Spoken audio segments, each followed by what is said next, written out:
Hello बच्चों, आपका अपने YouTube चैनल पर स्वागत है। बच्चों, आज हम लोग चैप्टर 2 के अंतर्गत अभ्यास 2C प्रश्नावली को हल करेंगे। तो चलिए शुरू करते हैं। अभ्यास 2C यानी एक्सरसाइज 2C प्रश्नावली। पहला सवाल है, अपनी अभ्यास पुस्तिका में गुणन संक्रिया के प्रगुणों के आधार पर निम्नांकित कथनों में रिक्त स्थानों की पूर्ति कीजिए।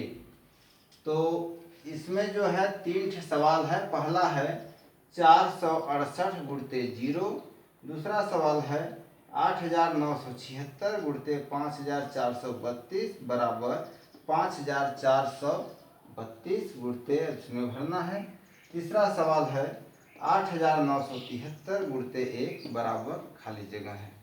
तो बच्चों, इसमें लिखा है कि गुणन संक्रिया के प्रगुणों का प्रयोग करते हुए। तो आपको पिछले वीडियो में मैं बताया था गुणन के प्रगुण। तो ये क्या है, यह शून्य का गुणा है। तो हम शून्य का गुणन प्रगुण पढ़ चुके हैं। तो यदि किसी पूर्ण संख्या में शून्य की गुणा होती है तो उसका गुणनफल भी शून्य हो जाता है। तो हम यहाँ शून्य लिख देंगे। यह शून्य का गुणन प्रगुण है। ठीक। दूसरा सवाल है 8976 गुणते 5432 यानी यह पहली संख्या है, यह दूसरी संख्या है। अब यहाँ देखो बेटा कि जो पहली संख्या है यह पहली संख्या है, दूसरी संख्या जो दूसरी संख्या है यहाँ पर यह पहले आ गया तो ये पहली संख्या हो गई। तो अब इधर जो बचा वह कौन सी संख्या हो जाएगी, जो यहाँ पहली संख्या है वह यहाँ दूसरी संख्या हो जाएगी, यानी 8976। 8976। तो ये गुणन का कौन सा नियम है, यह कम्यूटेटिव लॉ यानी क्रम विनिमय नियम कि पहली संख्या गुणते दूसरी संख्या बराबर दूसरी संख्या गुणते पहली संख्या। ठीक। तीसरा सवाल है 8973 गुणे 1। तो आप लोग वो गुणन का तत्समक अवयव पढ़े हैं कि गुणन का तत्समक अवयव जो होता है 1 होता है, यानी 1 का जब किसी भी पूर्ण संख्या में गुणा होती है तो उसका गुणनफल वही पूर्ण संख्या जाती है। तो जब हम 1 का इसमें गुणा करेंगे तो यही संख्या यहाँ हो जाएगी। ऐसे भी देखो 1 तिहाई 3 और 1 साते 7 और 1 आठे 8 और 1 नवे 9 और 1 आठे 8। यानी जब भी एक का गुणा होता है किसी पूर्ण संख्या में तो वही संख्या आ जाती है। ठीक। अब दूसरा सवाल है, निम्नलिखित का गुणनफल उचित प्रगुण का प्रयोग करके ज्ञात कीजिए। तो नीचे 3 सवाल दिया हुआ है। अब हमको उचित प्रगुण का प्रयोग करके इसे हल करना है। तो चलिए हम शुरू करते हैं इसका हल। पहला सवाल लिखा है 4 गुणते, क्या लिखा है, 4 गुणे 2834 और गुणे 25। तो हम इसे इस तरह से भी लिख सकते हैं। ये जानते हो गुणा में क्रम का कोई वो प्रभाव नहीं पड़ता है। तो हम इसको पहले सबसे छोटी संख्या लिख दो, उसके बाद इसको लिख दो 25 को और फिर गुणे 1 कर दो 2834। ठीक। अब देखो पहली संख्या और दूसरी संख्या को पहले हम गुणा कर देंगे। क्या कर देंगे, पहले इसका हम गुणा कर देंगे। तो क्या हो जाएगा, 25 चौके 100 हो गया और गुणे 2834 तो बराबर कितना हो जाएगा। अब देखो बेटा ये एसोसिएटिव लॉ है, साहचर्य गुणनता साहचर्य प्रगुण, यानी 2 को एक साथ गुणा करके फिर प्राप्त गुणनफल में तीसरी संख्या से गुणा कर देते हैं। तो यहाँ 1 के आगे 2 जीरो है तो हम 1 का तत्समक अवयव आप पढ़े हो कि जब भी किसी पूर्ण संख्या में 1 की गुणा हो जाती है तो वही संख्या आ जाती है। तो हम 1 का गुणा इसमें करेंगे तो कितना हो जाएगा 2834 और यहाँ 2 जीरो है तो 2 जीरो यहाँ बढ़ा देंगे। ठीक। तो पहला सवाल हो गया। अब दूसरा सवाल को हम हल कर रहे हैं। ये भी उसी तरह से लिख देंगे 5 गुणे 658 गुणे 80। अब इसे हम क्रम को बदल देंगे थोड़ा सा, पहले सबसे छोटा लिख देंगे, तो 5 गुणे छोटा फिर 80 है, 80 कर दिए, फिर गुणे 658 कर दिए। अब हम गुणनता साहचर्य नियम लगा देंगे। तो साहचर्य नियम लगा देंगे तो पहले इसे हल कर देंगे दोनों को, तो 5 अठे 40 और 1 जीरो है तो 1 जीरो बढ़ा दो, फिर गुणे हो गया 6,658। अब देखो 4 का गुणा कर दो, तो 4 अठे 32, हासिल लगा 3 और 4 पचे 20, 3 23 और 4 छक्का हासिल लगा 2, 4 छक्का 24 और 2 26 और 2 जीरो है तो 2 जीरो बढ़ा दिए, ये हल हो गया। फिर तीसरा सवाल देखो, उसी तरह से इसे भी कर देंगे। पहले हम 25 लिख देंगे, 25 गुणे क्या कर देंगे 40 कर देंगे, और फिर गुणे कर देंगे 4837, 4837। फिर क्या करेंगे, पहले इसे हल कर देंगे, दो पहली संख्या गुणते दूसरी संख्या कर देंगे, तो 25 चौके 100 होता है, और 1 जीरो है तो 1 जीरो यहाँ कर दो, फिर गुणे क्या हो जाएगा 4837, तो बराबर हो गया। एक का जब गुणा इसमें होगा तो ये 4837 में जब एक का गुणा करेंगे तो वही संख्या हो जाएगी 4837, और 1 2 3 जीरो है तो हम आगे 3 जीरो इसे लिख देंगे, ये हमारा हल हो गया। ठीक, जहाँ तक समझ में आ गई होगी। तीसरा सवाल है, वितरण प्रगुण का प्रयोग करके निम्नांकित में से प्रत्येक का गुणनफल ज्ञात कीजिए। तो यहाँ देखो, हम पहला सवाल, दूसरा सवाल, तीसरा सवाल, चौथा सवाल, 4 सवाल हैं। तो पहला सवाल मैं हल करने जा रहा हूँ। पहला सवाल क्या है, 487 गुणे 1008। ठीक, अब हम इसे योग पर वितरण नियम का प्रयोग करेंगे इसमें। तो 487 गुणे कितना हो जाएगा, 1008 को 1000 और धन 8 में बांट दो, ऐसे 1000 धन 8 1008 हो गया।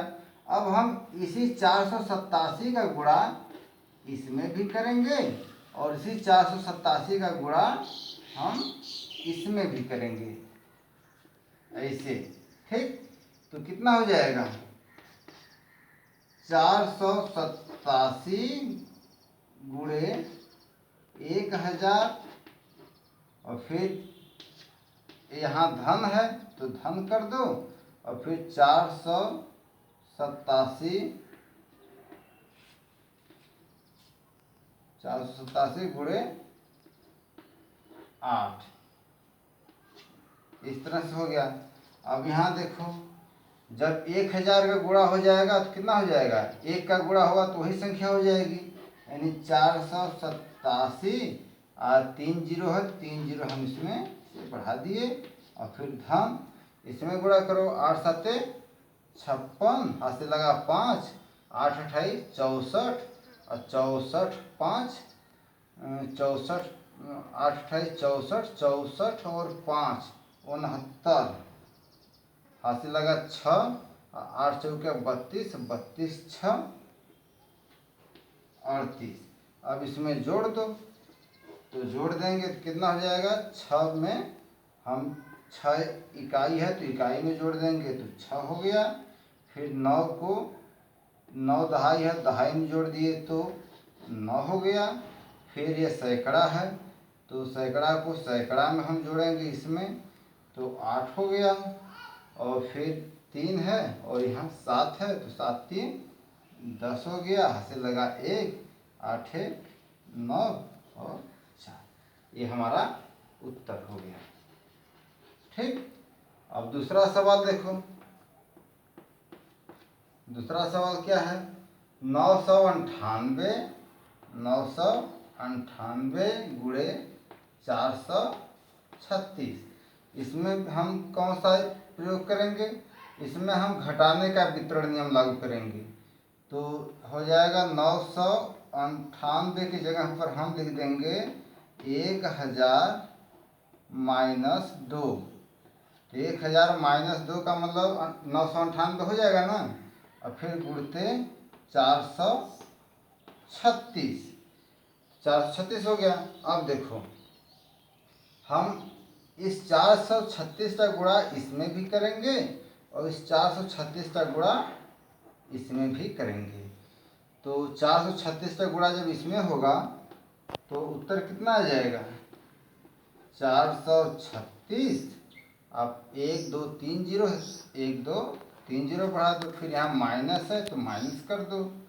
और माइनस करने के बाद इसका गुणा हम इसमें करेंगे तो 2 छक्का 12, हासिल लगा 1, 2 3 6 1 7 और 2 चौके 8, इतना हो गया। अब इसे हम घटा देंगे तो यहाँ जीरो में से 2 तो घटेगा नहीं, हासिल लेगा यहाँ से, तो ये इसको देगा, ये इसको देगा, ये इसको देगा। यहाँ 10 हो गया, 10 में से 2 घटा 8 हो गया। यहाँ 9 बचा, 9 में से 7 घटा 2 हो गया। और यहाँ कितना बचा? 9, 9 में से 8 घटा 1 हो गया। फिर यहाँ कितना हो गया? 5। और यहाँ कितना हो गया? 3। और यहाँ 4। ठीक, ये हमारा उत्तर हो गया। अब तीसरा सवाल क्या है? 6754, 6754 गुणे 94।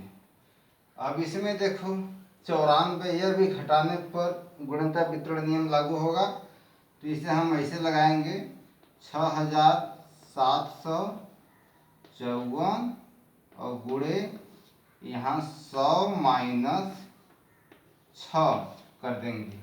100 माइनस 6 का मतलब 94 हो जाएगा। अब देखो इसी संख्या का हम गुणा इसमें कर देंगे और इसी संख्या का गुणा कहाँ जाएगा? ये इसमें करेंगे। ठीक, तो यहाँ करेंगे तो हो गया 6754 और 2 जीरो है तो 2 जीरो बढ़ जाएगा। फिर माइनस है तो माइनस कर दो।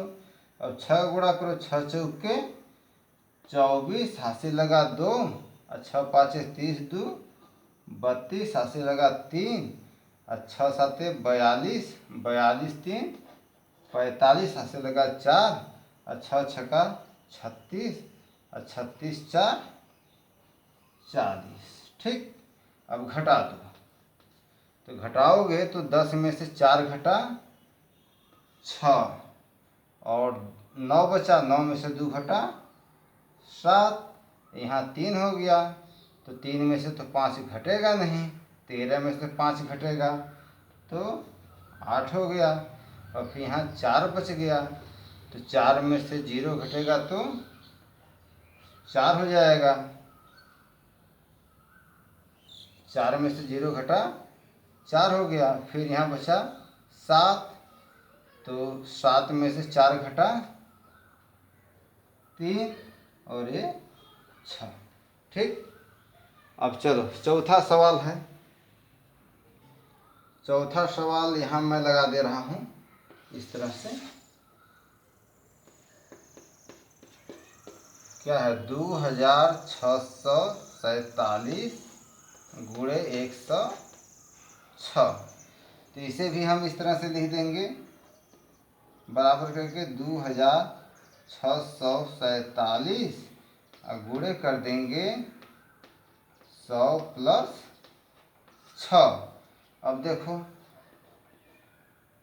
2647 का इसमें गुणा हो जाएगा और फिर 2647 से गुणा इसमें 6 में भी हो जाएगा।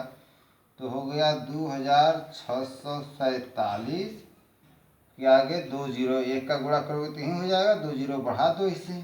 ठीक, और फिर धन है तो धन कर दो।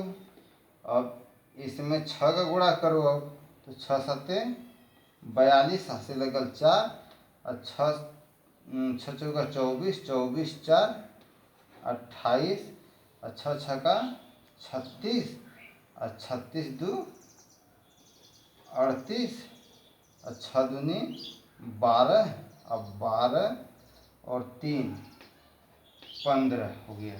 अब इसे हम जोड़ देंगे, तो जोड़ेंगे तो जीरो में 2 जोड़ेंगे तो 2 हो जाएगा, और फिर 0 में 8 जोड़ेंगे तो 8 हो जाएगा, 7 में 8 जोड़े तो 8 7 15 हो गया, 4 में 5 जोड़ेंगे तो 5 4 9 1 10 हो गया, 6 में 1 जोड़ो 7, एक हासिल 8 हो गया, और यहाँ 2 बचा। ठीक, ये हमारा आंसर। तो बच्चों, हमारी अभ्यास 2 से में जितना सवाल था पूरा हम हल कर दिए होंगे, हल कर दिए। आपको समझ में आ भी गया होगा। अगर नहीं भी समझ में आएगा तो आप मुझे कमेंट बॉक्स में कमेंट करके बता सकते हैं। ठीक।